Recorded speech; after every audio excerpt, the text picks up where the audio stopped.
നമസ്കാരം. എല്ലാവർക്കും കെമിസ്ട്രി ക്ലാസ്സിലേക്ക് സ്വാഗതം. LP UP സ്കൂൾ അസിസ്റ്റന്റ് എക്സാമിന് ഉപകാരപ്രദമായ കെമിസ്ട്രിയിലെ ഏറ്റവും സിമ്പിളും എന്നാൽ വളരെ പ്രധാനപ്പെട്ടതുമായ ഒരു ടോപ്പിക്കാണ് ഇന്ന് നിങ്ങളോട് ഞാൻ ഡിസ്കസ് ചെയ്യാൻ ആഗ്രഹിക്കുന്നത്. ഓക്കെ, അതാണ് ഇലക്ട്രോണിക് കോൺഫിഗറേഷൻ. ഇലക്ട്രോണിക് കോൺഫിഗറേഷൻ എങ്ങനെയാണ് ആറ്റത്തിൽ ഇലക്ട്രോൺസിനെ അറേഞ്ച് ചെയ്യുക, എങ്ങനെയാണ് ആറ്റത്തിൽ ഇലക്ട്രോൺസിനെ നമ്മൾ അറേഞ്ച് ചെയ്യുന്നത്. ഇലക്ട്രോൺസിന്റെ അറേഞ്ച്മെന്റ് പറയുന്നതിന് മുമ്പായിട്ട് അതിനകത്തുള്ള സബ് അറ്റോമിക് പാർട്ടിക്കിൾസിനെ കുറിച്ച് നമ്മൾക്ക് അറിയണം. ഏതൊക്കെയാണ് സബ് അറ്റോമിക് പാർട്ടിക്കിൾസ്? എന്തൊക്കെയാണ് ഒരു ആറ്റത്തിലുള്ള sub atomic particles? Protons, electrons and neutrons അല്ലെ? എന്തൊക്കെയാണ്? Protons, electrons and neutrons. ഈ മൂന്ന് പാർട്ടിക്കിൾ ആണ് ഒരു ആറ്റത്തിലുള്ളത്. പ്രോട്ടോൺസും ന്യൂട്രോൺസും എവിടെയാണ് ഇരിക്കുന്നത്? നമുക്കറിയാം, റൂദർഫോർഡിന്റെയും ജെ തോംസന്റെയും എക്സ്പെരിമെന്റിന് ശേഷമാണ് ഇലക്ട്രോണിനെ അറേഞ്ച്മെന്റ് നടത്തിയത്. ജെ തോംസൺ ആണ് ഇലക്ട്രോണിനെ ഡിസ്കവർ ചെയ്തത്. ഇലക്ട്രോണിനെ ഡിസ്കവർ ചെയ്ത ആരാണ്? J Thomson. പ്രോട്ടോൺസിനെ ഡിസ്കവർ ചെയ്ത് റൂദർഫോർഡ് ആണ്. അദ്ദേഹത്തിന്റെ ഗോൾഡ് ഫോയിൽ എക്സ്പെരിമെന്റ് വഴിയാണ് അദ്ദേഹം പ്രോട്ടോൺസിനെ ഡിസ്കവർ ചെയ്തത്. അതുപോലെ ന്യൂക്ലിയസ് എന്നുള്ള കൺസെപ്റ്റ് അദ്ദേഹം ഇൻട്രൊഡ്യൂസ് ചെയ്തു. അതുപോലെ ന്യൂട്രോൺസിനെ കണ്ടുപിടിച്ചത് ചാഡ്വിക് ആണ്. ജെയിംസ് ചാഡ്വിക് എന്ന സയന്റിസ്റ്റ് ആണ് ന്യൂട്രോണിനെ ഡിസ്കവർ ചെയ്തത്. പ്രോട്ടോണിനെ ഡിസ്കവർ ചെയ്ത് റൂദർഫോർഡ്, ഇലക്ട്രോൺസിനെ ഡിസ്കവർ ചെയ്ത് ജെ തോംസൺ, ന്യൂട്രോൺസിനെ ഡിസ്കവർ ചെയ്തത് ജെയിംസ് ചാഡ്വിക്. ഈ മൂന്ന് സബ് അറ്റോമിക് പാർട്ടിക്കിൾസിന്റെയും എക്സ്പെരിമെന്റ് കഴിഞ്ഞ അല്ലെങ്കിൽ ഡിസ്കവറി കഴിഞ്ഞിട്ടാണ് ഇലക്ട്രോൺസിനെ അറേഞ്ച് ചെയ്തത് ഒരാറ്റത്തിൽ. പ്രോട്ടോൺസിന്റെ ചാർജ് എന്താണ്? നമുക്കറിയാം, അത് പോസിറ്റീവ് ചാർജ് ആണ്. പ്രോട്ടോൺസിന് എന്താണ് ചാർജ്? പോസിറ്റീവ് ചാർജ് ആണ്. ഒരിക്കലും മറന്നു പോകരുത്. പ്രോട്ടോൺസിന്റെ സ്റ്റാർട്ടിംഗ് ലെറ്റർ P ആണ്, പോസിറ്റീവിന്റെ സ്റ്റാർട്ടിംഗ് ലെറ്ററും P ആണ്. സോ പ്രോട്ടോൺസിന്റെ ചാർജ് പോസിറ്റീവ് ചാർജ് ആണ്. ഇനി ന്യൂട്രോൺസിന്റെ ചാർജ് എന്താണ്? Neutral charge. ന്യൂട്രോണിന്റെ ചാർജ് എന്താണ്? Neutral charge. ഓർക്കുക, ന്യൂട്രൽ ചാർജ്. ഇനി എന്തായിരിക്കും ഇലക്ട്രോണിന്റെ charge? Yes, that is negative charge. ഇലക്ട്രോണിന്റെ ചാർജ് എന്താണ്? നെഗറ്റീവ് ചാർജ് ആണ്. പ്രോട്ടോണിന്റെ ചാർജ് പോസിറ്റീവ് ചാർജ്, ഇലക്ട്രോൺസിന്റെ ചാർജ് നെഗറ്റീവ് ചാർജ്, ന്യൂട്രോൺസിന്റെ ചാർജ് ന്യൂട്രൽ ചാർജ്. ഈ മൂന്ന് സബ് അറ്റോമിക് പാർട്ടിക്കിൾസിന്റെയും ഡിസ്കവറിക്ക് ശേഷമാണ് ഇലക്ട്രോണിനെ അറേഞ്ച് ചെയ്തത്. ഇലക്ട്രോണിക് കോൺഫിഗറേഷൻ അല്ലെങ്കിൽ ഇലക്ട്രോൺസിനെ അറേഞ്ച് ചെയ്യാം എന്ന് ഡിസ്കവർ ചെയ്ത ആളാണ് നീൽസ് ബോർ. അദ്ദേഹത്തിന്റെ എക്സ്പെരിമെന്റ് വഴിയാണ് ഇത് മനസ്സിലാക്കിയത്. നീൽസ് ബോറിന്റെ എക്സ്പെരിമെന്റിൽ ധാരാളം പോസ്റ്റുലേറ്റ്സ് അദ്ദേഹം ഡിസ്കവർ ചെയ്തിട്ടുണ്ട്. അദ്ദേഹം പറഞ്ഞതാണ്, ഇലക്ട്രോൺസ് ന്യൂക്ലിയസിന് ചുറ്റും, ന്യൂക്ലിയസ് നമുക്കറിയാം ആറ്റത്തിന്റെ സെന്റർ ആണ്. ആറ്റത്തിന്റെ സെൻട്രൽ പാർട്ടിനെയാണ് നമ്മൾ ന്യൂക്ലിയസ് എന്ന് പറയുക. ന്യൂക്ലിയസിൽ ആരൊക്കെയുണ്ട്? സോളാർ സിസ്റ്റത്തിൽ സണ്ണ് സെന്ററിലാണ് അല്ലെ? സോളാർ സിസ്റ്റത്തിൽ sun is in the centre. അതുപോലെ ഒരാറ്റത്തിന്റെ സെന്ററിൽ കാണപ്പെടുന്നത് ആരെയാണ്? ന്യൂക്ലിയസിനെയാണ്. ഈ ന്യൂക്ലിയസിൽ ആരൊക്കെയുണ്ട്? പ്രോട്ടോൺസും ന്യൂട്രോൺസും ഉണ്ട്. ന്യൂക്ലിയസിൽ ആരൊക്കെയുണ്ട്? പ്രോട്ടോൺസും ന്യൂട്രോൺസും ഉണ്ട്. അപ്പൊ ഇലക്ട്രോൺസ് എവിടെയായിരിക്കും? അദ്ദേഹം പറഞ്ഞു, ആര്? നീൽസ് ബോർ പറഞ്ഞു, ഇലക്ട്രോൺസ് റിവോൾവ് ചെയ്യുന്നു പർട്ടിക്കുലർ പാത്തിൽ. ഇലക്ട്രോൺസ് ന്യൂക്ലിയസിന് ചുറ്റും ഒരു പർട്ടിക്കുലർ പാത്തിൽ റിവോൾവ് ചെയ്യുന്നു. ഇലക്ട്രോൺസ് ന്യൂക്ലിയസിന് ചുറ്റും ഒരു പർട്ടിക്കുലർ പാത്തിൽ റിവോൾവ് ചെയ്യുന്നു. ആ പാത്തിന്റെ പേരാണ് ഷെൽ അല്ലെങ്കിൽ ഓർബിറ്റ്. എന്താണ് പറഞ്ഞത് നീൽസ് ബോർ ഇൻട്രൊഡ്യൂസ് ചെയ്തു എന്ത്? ഇലക്ട്രോൺസ് ന്യൂക്ലിയസിന് ചുറ്റും ഒരു പർട്ടിക്കുലർ പാത്തിൽ റിവോൾവ് ചെയ്യുന്നു. ആ പർട്ടിക്കുലർ പാത്തിന്റെ പേരാണ് ഷെൽ അല്ലെങ്കിൽ ഓർബിറ്റ്. ഇതുപോലെ ഓരോ ഇലക്ട്രോൺസ് ഇതുപോലെ ന്യൂക്ലിയസിന് ചുറ്റും ഓരോ പർട്ടിക്കുലർ പാത്തിലാണ് റിവോൾവ് ചെയ്യുന്നത്. ആ പാത്തിന്റെ പേരാണ് ഷെൽ അല്ലെങ്കിൽ ഓർബിറ്റ്. ഇവിടെ ശ്രദ്ധിക്കൂ, നമുക്കൊന്ന് നോക്കാം എങ്ങനെയാണ് അറേഞ്ച് ചെയ്യുന്നത്. നമ്മൾ ഓൾറെഡി പറഞ്ഞു കഴിഞ്ഞു, ഇത് ന്യൂക്ലിയസ് ആണ്. ന്യൂക്ലിയസിന് ചുറ്റും പർട്ടിക്കുലർ പാത്തിൽ ഇലക്ട്രോൺസ് റിവോൾവ് ചെയ്യുന്നുണ്ട്. അതാണ് നീൽസ് ബോർ ഇൻട്രൊഡ്യൂസ് ചെയ്തത്. ഇലക്ട്രോൺസ് റിവോൾവ് ചെയ്യുന്നു. ഈ ഓരോ പാത്തിനും പേരുണ്ട്. ഓരോ പാത്തിനും നമ്പർ ഉണ്ട്. ഓരോ പാത്തിന്റെ പേര്, ഫസ്റ്റ് ഷെൽ അല്ലെങ്കിൽ ഫസ്റ്റ് ഓർബിറ്റിന്റെ പേര് കെ ഷെൽ, സെക്കൻഡ് ഓർബിറ്റിന്റെ പേര് എൽ ഷെൽ, തേർഡ് ഓർബിറ്റിന്റെ പേര് എം ഷെൽ ആൻഡ് ഫോർത്ത് ഓർബിറ്റിന്റെ പേര് എൻ ഷെൽ, ഓ ഷെൽ, അങ്ങനെ പോകുന്നു. K L M N O അങ്ങനെ അറേഞ്ച് ചെയ്തു പോകുന്നു. ന്യൂക്ലിയസിന് ചുറ്റും പർട്ടിക്കുലർ പാത്തിലാണ് ഈ ഇലക്ട്രോൺസ് റിവോൾവ് ചെയ്യുന്നത്. ഈ ഓരോ ഷെല്ലിനും അല്ലെങ്കിൽ ഈ ഓരോ ഓർബിറ്റിനും പേരുണ്ട് കെ എൽ എം എൻ. ഈ ഓരോ ഷെല്ലിനും നമ്പർ ഉണ്ട്. എങ്ങനെയാണ്?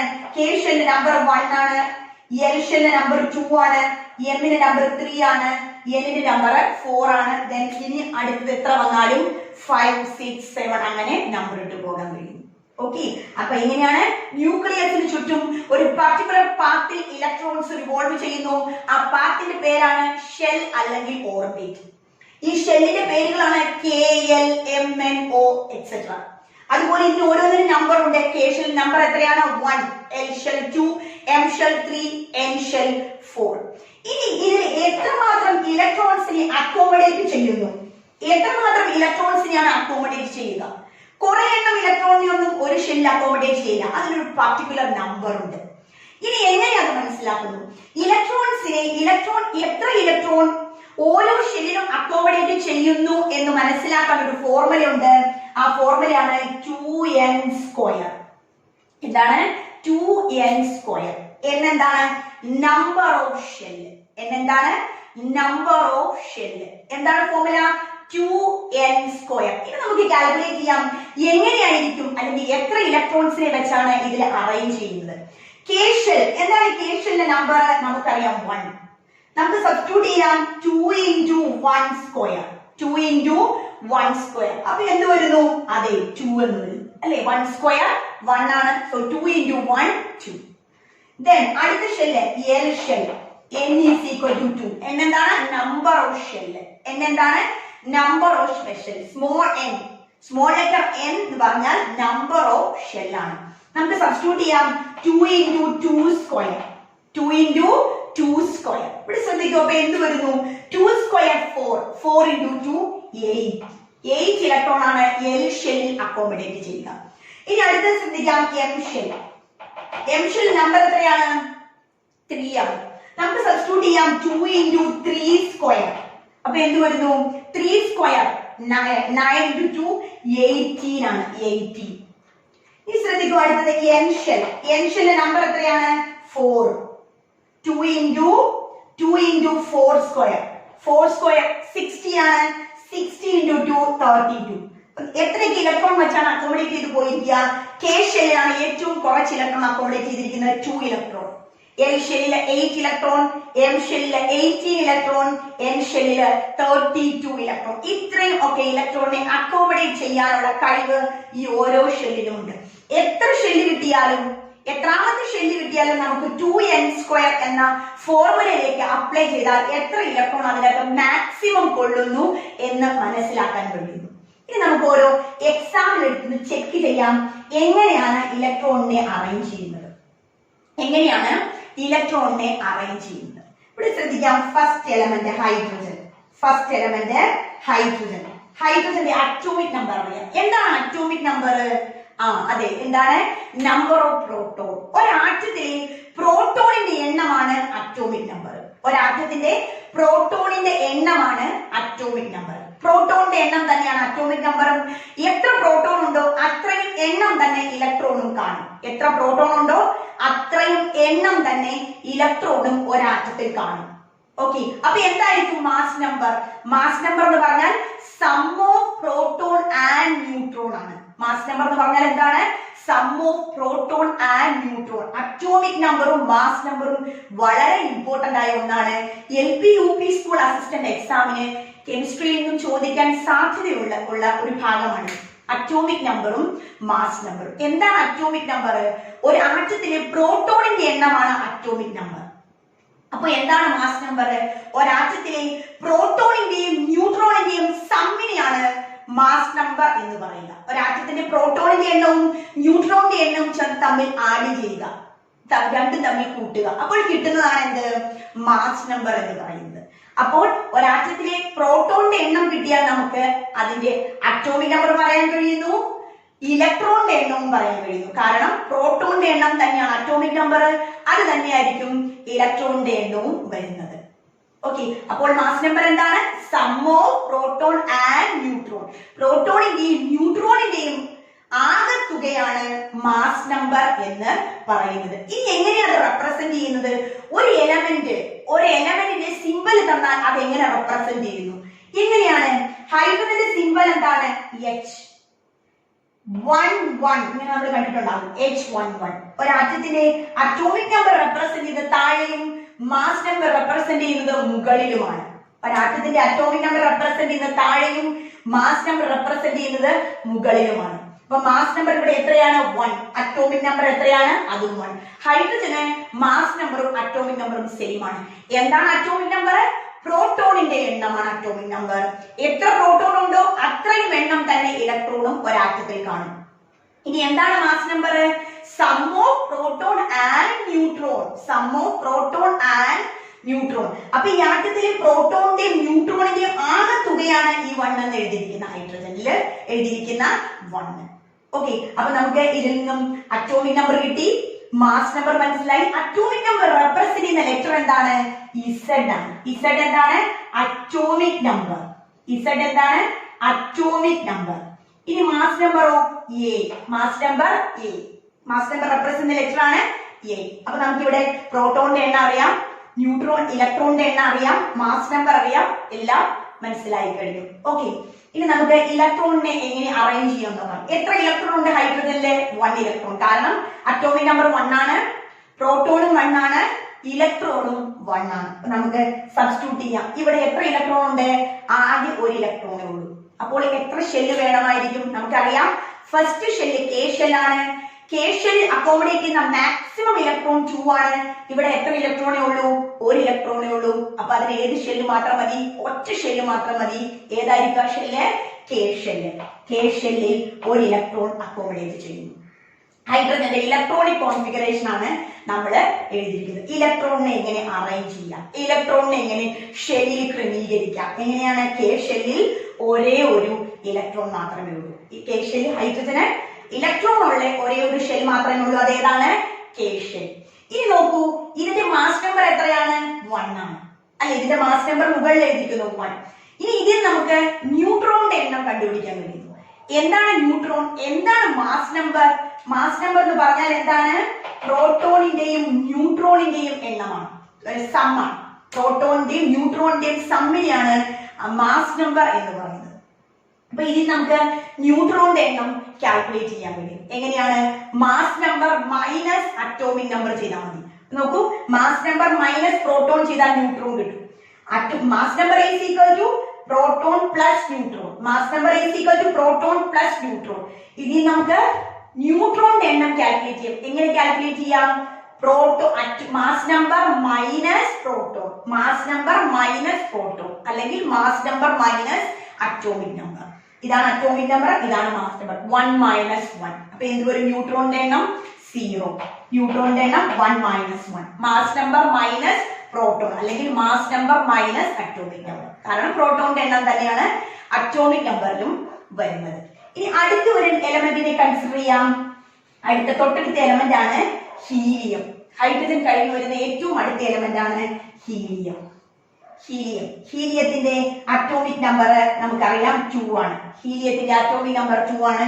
അതിനെ റെപ്രസെന്റ് ചെയ്യുന്നത് ഇങ്ങനെയാണ്, He24. ഇതാണ് അതിന്റെ representation. Helium He24. Atomic number എത്രയാണ്? 2. അറ്റോമിക് നമ്പർ താഴെ എഴുതിയിരിക്കുന്നു 2, മാസ് നമ്പർ മുകളിൽ എഴുതിയിരിക്കുന്നു 4. ഇനി പ്രോട്ടോൺ എത്രയാണ്? 2. ഇലക്ട്രോണും 2 ആണ്. പ്രോട്ടോണും ഇലക്ട്രോണും സെയിം ആണ്. ഇനി ന്യൂട്രോൺ എങ്ങനെ കണ്ടുപിടിക്കുന്നു? 4 മൈനസ് 2. ന്യൂട്രോൺ എങ്ങനെയാണ്? Mass number minus atomic number. 4 minus 2. 2 തന്നെയാണ് ന്യൂട്രോണും വരുന്നത്. ഇനി നമുക്ക് ഇതിനെ എങ്ങനെ അറേഞ്ച് ചെയ്യാം എന്ന് നോക്കാം. എത്ര ഷെല്ല് വേണമായിരിക്കും? എത്ര ഇലക്ട്രോൺ ഉണ്ട്? അതെ, 2 ഇലക്ട്രോൺ മാത്രമേ ഉള്ളൂ അല്ലെ? ഇലക്ട്രോൺ 2 എണ്ണമേ ഉള്ളൂ. അപ്പോൾ എത്ര ഷെല്ല് വേണം? ഒരേ ഒരു ഷെല്ല് മതി. ഒരേ ഒരു ഷെല്ല്. എന്തുകൊണ്ടാണ്? K ഷെല്ലാണ് ഫസ്റ്റ് ഷെല്ല്. K ഷെല്ലിൽ മാക്സിമം അക്കോമഡേറ്റ് ചെയ്ത 2 ഇലക്ട്രോൺ ആണ്. K ഷെല്ലിൽ മാക്സിമം അക്കോമഡേറ്റ് ചെയ്യുന്ന എത്രയാണ്? 2 ഇലക്ട്രോൺ ആണ്. അപ്പോൾ ഇവിടെ എത്ര ഇലക്ട്രോൺ ഉണ്ട്? ഹീലിയത്തിന് 2 ഇലക്ട്രോൺ. അപ്പൊ എത്ര ഷെല്ല് മതി? ഒറ്റ ഷെല്ല് മതി. That is K. നമുക്ക് അറേഞ്ച് ചെയ്യാം K shell 2. K shell 2. Okay, K shell 2. Then അടുത്തത് നോക്കാം നമുക്ക്. ഏറ്റവും തൊട്ടടുത്തത് അതിന്റെ അടുത്താണ് ലിഥിയം. ലിഥിയത്തിന്റെ സിമ്പൽ അറിയാം, Li. ലിഥിയത്തിന്റെ atomic number 3, mass number 7. Atomic number 3, mass number 7. അപ്പൊ നോക്കൂ, അറ്റോമിക് നമ്പർ എത്രയാണ്? 3, മാസ് നമ്പർ 7. പ്രോട്ടോൺ 3, ഇലക്ട്രോണും 3. ന്യൂട്രോൺ എങ്ങനെ കണ്ടുപിടിക്കുന്നു? 7 മൈനസ് 3. ന്യൂട്രോൺ എന്താണ്? 7 മൈനസ് 3 ദാറ്റ് ഈസ് 4. ഓക്കെ, ഇനി ഇലക്ട്രോണിനെ അറേഞ്ച് ചെയ്യാം. എത്ര ഇലക്ട്രോൺ ഉണ്ട്? യെസ്, 3 ഇലക്ട്രോൺ ഉണ്ട് അല്ലേ? നമുക്കറിയാം ആദ്യത്തെ ഷെല്ലിൽ അക്കോമഡേറ്റ് ചെയ്യുന്ന മാക്സിമം ഇലക്ട്രോൺ എത്രയാണ്? 2 ഇലക്ട്രോൺ. K ഷെല്ലിൽ അക്കോമഡേറ്റ് ചെയ്യുന്ന മാക്സിമം ഇലക്ട്രോൺ 2 ഇലക്ട്രോൺ ആണ്. അപ്പൊ ഇവിടെ എത്ര ഇലക്ട്രോൺ ഉണ്ട്? 3 ഇലക്ട്രോൺ ഉണ്ട്. അപ്പൊ നമ്മൾ എന്ത് ചെയ്യുന്നു? അടുത്ത ഒരു ഷെൽ കൂടി എടുക്കുന്നു. അടുത്ത ഷെൽ ഏതാണ്? L shell. KL 2 രണ്ടെണ്ണം അക്കോമഡേറ്റ് ചെയ്തു. റിമൈനിങ് 1 2 1. എത്ര ഇലക്ട്രോൺ ആയി? 3 ഇലക്ട്രോൺ ആയി. അത് കഴിഞ്ഞൊരു കാര്യം പറയാം. ഏറ്റവും അവസാനത്തെ ഷെല്ലിനെ വിളിക്കുന്ന പേരാണ് ഔട്ടർ മോസ്റ്റ് ഷെല്ല്. ഇലക്ട്രോൺ ഇരിക്കുന്ന ഏറ്റവും അവസാനത്തെ ഷെല്ലിനെ വിളിക്കുന്ന പേരാണ് ഔട്ടർ മോസ്റ്റ് ഷെൽ അല്ലെങ്കിൽ വാലൻസ് ഷെൽ. ഔട്ടർ മോസ്റ്റ് ഷെൽ അല്ലെങ്കിൽ വാലൻസ് ഷെൽ. എങ്ങനെയാണ്? ഏറ്റവും അവസാനത്തെ ഷെല്ലിനെ വിളിക്കുന്ന പേരാണ് ഔട്ടർ മോസ്റ്റ് ഷെൽ അല്ലെങ്കിൽ വാലൻസ് ഷെൽ. അടുത്ത് നോക്കാം. ലിഥിയം കഴിഞ്ഞു. തൊട്ടടുത്തത് ബെറിലിയം. ബെറിലിയത്തിന്റെ സിമ്പൽ എന്താണ്? Be. Beryllium 4 9. Atomic number 4, mass number 9. Proton 4, ഇലക്ട്രോണും 4. Neutron എങ്ങനെ കണ്ടുപിടിക്കുന്നു? 9 മൈനസ് 4. ന്യൂട്രോൺ എന്താണ്? 9 മൈനസ് 4 എത്രയാണ്? 5. 9 minus 4 is equal to 5 neutron. നമുക്ക് ഇലക്ട്രോണിനെ അറേഞ്ച് ചെയ്യാം. എത്ര ഇലക്ട്രോൺ ഉണ്ട്? 4. 4 ഇലക്ട്രോൺ ഉണ്ട്. എത്ര ഷെൽ വേണം? K ഷെല്ലിൽ 2, L ഷെല്ലിൽ 2. ടോട്ടൽ എത്ര ഇലക്ട്രോൺ ആയി? 4 ഇലക്ട്രോൺ ഉണ്ട്. K ഷെല്ലിൽ 2 ഇലക്ട്രോൺ അക്കോമഡേറ്റ് ചെയ്യുന്നു. L ഷെല്ലിലും 2 ഇലക്ട്രോണിനെ അക്കോമഡേറ്റ് ചെയ്യുന്നു. അതിന്റെ ഇലക്ട്രോണിനെ ക്രമീകരിച്ചു കഴിഞ്ഞു. ഓക്കെ, L ഷെല്ലാണ് ഇതിന്റെ ഔട്ടർ മോസ്റ്റ് ഷെൽ അല്ലെങ്കിൽ വാലൻസ് ഷെൽ. നോക്കൂ, എത്ര ഇലക്ട്രോൺ ഉണ്ട്? 2 ഇലക്ട്രോൺ. ഔട്ടർ ഷെല്ലിൽ 2 ഇലക്ട്രോൺ ഉണ്ട്. തൊട്ടടുത്തതാണ് ബെറിലിയം. ബോറോൺ. ബെറിലിയം നമ്മൾ കഴിഞ്ഞു. Boron B510 511. B511 എത്രയാണ് അറ്റോമിക് നമ്പർ വരുന്നത്? 5. Mass number 11. Number of proton 5. Number of electron 5. എത്രയാണ് ന്യൂട്രോൺ? 11 മൈനസ് 5. 11 മൈനസ് 5 6 ആണ് അതിന്റെ ന്യൂട്രോൺ. ഇലക്ട്രോണിനെ നമുക്ക് അറേഞ്ച് ചെയ്യാം. K ഷെൽ എത്ര? 5 ഇലക്ട്രോൺ ആണുള്ളത്. 2 എണ്ണത്തിനെ അക്കോമഡേറ്റ് ചെയ്തു. ബാക്കി എത്രയുണ്ട്? 3 എണ്ണം. 3. അപ്പൊ L ഷെല്ലിൽ മാക്സിമം 8 ആണ്. അത്രയും അക്കോമഡേറ്റ് ചെയ്യുന്നത് വരെ 8 എണ്ണം ആകുന്നത് വരെ L ഷെല്ലിലേക്ക് ഫില്ല് ചെയ്തുകൊണ്ടിരിക്കുന്നു. അങ്ങനെയാണ്. ഓക്കെ, നമുക്ക് തൊട്ടടുത്ത് ചെയ്യാം. ബോറോൺ കഴിഞ്ഞിട്ട് കാർബൺ C612. അറ്റോമിക് നമ്പർ എന്താണ്? 6. Mass number 12. Proton 6, ഇലക്ട്രോണും 6. Neutron 12 minus 6 എത്രയാണ്? 6 തന്നെയാണ് അതിന്റെ ന്യൂട്രോൺ. നമുക്ക് അറേഞ്ച് ചെയ്യാം. 6 ഇലക്ട്രോൺ ഉണ്ട്. K ഷെല്ലില് 2 എണ്ണത്തിനെ അക്കോമഡേറ്റ് ചെയ്യുന്നു. L ഷെല്ലില് ബാക്കി 4 എണ്ണത്തിനെ അക്കോമഡേറ്റ് ചെയ്യുന്നു. കാർബണിന്റെ ഔട്ടർ ഷെല്ലിൽ എത്ര ഇലക്ട്രോൺ ഉണ്ട്? 4 ഇലക്ട്രോൺ. ഞാൻ പറയാൻ കാരണം ഈ ഔട്ടർ ഷെല്ലിലുള്ള ഇലക്ട്രോൺസ് ആണ് കെമിക്കൽ റിയാക്ഷനിൽ പാർട്ടിസിപ്പേറ്റ് ചെയ്യുന്നത്. കെമിക്കൽ റിയാക്ഷനിൽ പാർട്ടിസിപ്പേറ്റ് ചെയ്യുന്ന ആരാണ്? ഈ ഔട്ടർ ഷെല്ലിലെ ഇലക്ട്രോൺസ് ആണ്. ഔട്ടർ ഷെല്ലിലെ ഇലക്ട്രോൺസ് മാത്രമേ കെമിക്കൽ റിയാക്ഷനിൽ പാർട്ടിസിപ്പേറ്റ് ചെയ്യുന്നുള്ളൂ. ഇനി തൊട്ടടുത്ത് നോക്കാം. Nitrogen N740. എത്രയാണ് atomic number? 7. Mass number 14. Proton എത്രയാണ്? 7. ഇലക്ട്രോൺ 7. ന്യൂട്രോൺ എങ്ങനെ കണ്ടുപിടിക്കുന്നു? 14 minus 7. 14 minus 7 that is also 7. ഇലക്ട്രോണിനെ അറേഞ്ച് ചെയ്യാം. കെ ഷെല്ലിൽ എത്ര ഇലക്ട്രോൺ കൊള്ളുന്നു? 2 ഇലക്ട്രോൺ. എൽ ഷെല്ലിൽ ബാക്കി 5 ഇലക്ട്രോൺ. ഞാൻ പറഞ്ഞു എല്ലിൽ മാക്സിമം 8 എണ്ണം അക്കോമഡേറ്റ് ചെയ്യുന്നു.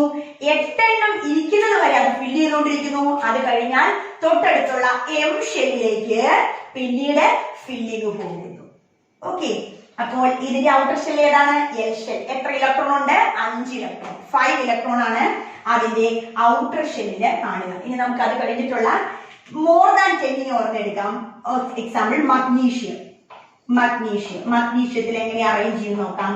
Mg1224. Mg1224 എത്രയാണ് അറ്റോമിക് നമ്പർ? അതെ, 12. മാസ് നമ്പർ എത്രയാണ്?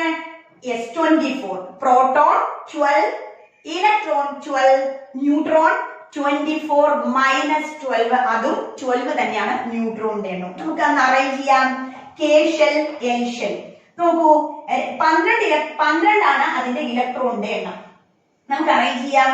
കെ ഷെല്ലിൽ 2, എൽ ഷെല്ലിൽ 8, എം ഷെല്ലിൽ ഇപ്പൊ നമ്മൾ 10 ഇലക്ട്രോണിനെ അറേഞ്ച് ചെയ്ത് കഴിഞ്ഞു. ഇനി എത്രയും കൂടി ഉണ്ട്? 2 more, 2 എണ്ണം കൂടിയുണ്ട്. അതിനെ നമുക്ക് എം ഷെല്ലിൽ അക്കോമഡേറ്റ് ചെയ്യാം. ഓക്കെ, എം ഷെല്ലില് അക്കോമഡേറ്റ് ചെയ്യാം. ഇങ്ങനെ അക്കോമഡേറ്റ് ചെയ്ത് പോകുന്നു. ചില കേസുകളിൽ മാത്രം ചില എക്സെപ്ഷൻസ് ഉണ്ട്. ആ എക്സെപ്ഷൻസ് ശരിക്കും മനസ്സിലാക്കണമെങ്കിൽ സബ് അറ്റോമിക് പാർട്ടിക്കിൾ ഉണ്ട്, സബ് ഷെല്ലും കൂടിയുണ്ട്. ഇതിനെ അറേഞ്ച്മെന്റ് കറക്റ്റ് ആയിട്ട് മനസ്സിലാവണമെങ്കിൽ ഷെല്ലിന്റെ ഒപ്പം സബ് ഷെല്ലും കൂടി ഉണ്ട്. ഓക്കെ, സബ് ഷെല്ലിന്റെ കോൺഫിഗറേഷൻ മനസ്സിലാക്കിയെങ്കിൽ മാത്രമേ നമുക്ക് ഒന്നുകൂടി എഫക്റ്റീവ് ആയിട്ട് ഇതിന്റെ ഫില്ലിംഗ് ചെയ്യാൻ പറ്റത്തുള്ളൂ. ഓക്കെ, അപ്പൊ എപ്പോഴും ഓർക്കുക, എപ്പോഴും കെ ഷെൽ കംപ്ലീറ്റ് ഫിൽ ചെയ്തതിന് ശേഷമേ എൽ ഷെല്ലിലേക്ക് ഫില്ലിംഗ് പോവുകയുള്ളൂ. എല്ല് കംപ്ലീറ്റ് ഫിൽ ചെയ്തതിന് ശേഷമേ എമ്മിലേക്ക് ഫില്ലിംഗ് പോവുകയുള്ളൂ. അല്ലാതെ കെ ഷെല്ലിൽ 1ഉം എൽ ഷെല്ലിൽ 2 ഒന്നും ഫില്ല് ചെയ്യില്ല. കെ ഷെല്ലിൽ അക്കോമഡേറ്റ് ചെയ്തതിന് ശേഷം മാത്രമേ എം ഷെല്ലിലേക്ക്, എൽ ഷെല്ലിലേക്കും എം ഷെല്ലിലേക്കും ഒക്കെ ഇലക്ട്രോൺസിന്റെ ഫില്ലിംഗ് പോവുകയുള്ളൂ. അതുപോലെ ഏറ്റവും അവസാനത്തെ ഷെല്ലിനെ വിളിക്കുന്ന പേരാണ് വാലൻസ് ഷെല്ല്. ഏറ്റവും അവസാനത്തെ ഷെല്ലിനെ വിളിക്കുന്ന പേരാണ് വാലൻസ് ഷെല്ല്. വാലൻസ് ഷെല്ലിലുള്ള ഇലക്ട്രോൺസ് ആണ് കെമിക്കൽ റിയാക്ഷനിൽ പാർട്ടിസിപ്പേറ്റ് ചെയ്യുക. ഓക്കെ, ഇലക്ട്രോണിക് കോൺഫിഗറേഷൻ എല്ലാവർക്കും മനസ്സിലായെന്ന് വിശ്വസിക്കുന്നു. നന്ദി, നമസ്കാരം.